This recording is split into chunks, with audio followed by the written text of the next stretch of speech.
You just checked your phone for the fourth time in 5 minutes. You didn't need to. You just wanted to. Now imagine that phone is gone. Imagine the year is 1920. And imagine you were born into the richest family in your city. What would your life actually look like? The real answer is far stranger than a mansion and a maid. Start with the morning. You wake up in a house with more rooms than people to fill them.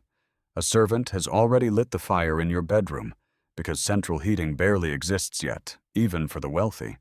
Your father owns a bank, or a railroad, or a textile mill. Your mother has never worked a job in her life, not because she couldn't, but because for a woman of her class, working was considered a kind of failure. Strange, isn't it? Wealth didn't just buy comfort, it bought rules. You get dressed, but you don't pick your clothes. Someone else does. Wool in winter, linen in summer. No stretch fabric exists yet, so everything is stiff, structured, and a little uncomfortable, even for the rich. Comfort in 1920 was not yet a luxury anyone had thought to sell. Breakfast is served in a dining room, not a kitchen. You will likely never eat a meal standing up in your entire childhood.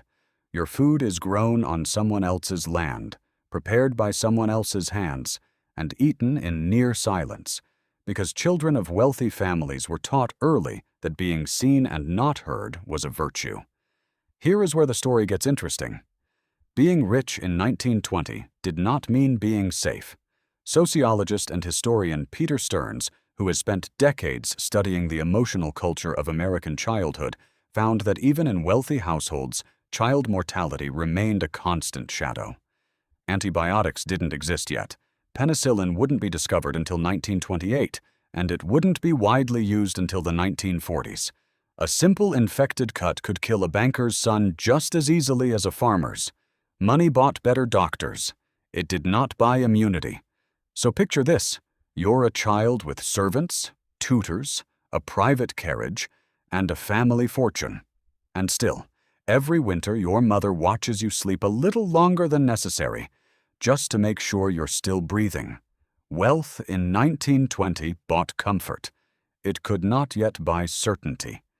Your education starts early and it is relentless. A private tutor teaches you Latin before you're 8. Another teaches piano. Another teaches penmanship, because handwriting was considered a direct window into character. Historian Stephen Mintz, who has written extensively on the history of American childhood, describes how upper-class children of this era were groomed less like kids and more like future executives of the family name. You are not raised to be happy. You are raised to be capable. Ever wonder why some families still push their kids toward extracurriculars stacked 5 deep? This is where that instinct comes from. Not enrichment for its own sake. Preparation for a role.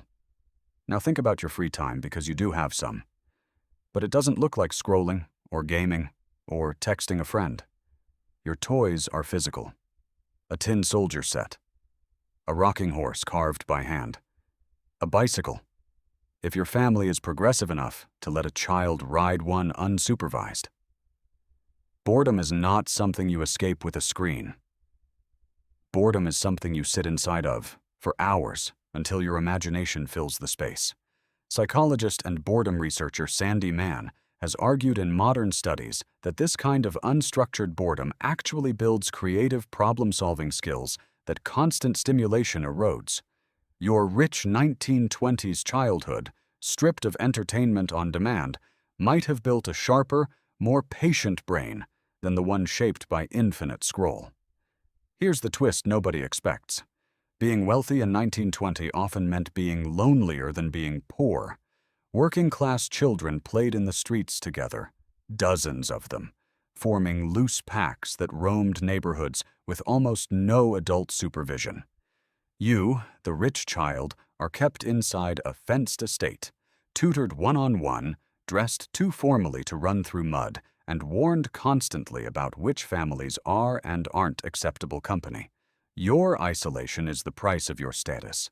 Anthropologist Sarah Blaffer Hrdy has written about how human children evolved to thrive in cooperative, multi-caregiver, peer-rich environments, what she calls alloparenting.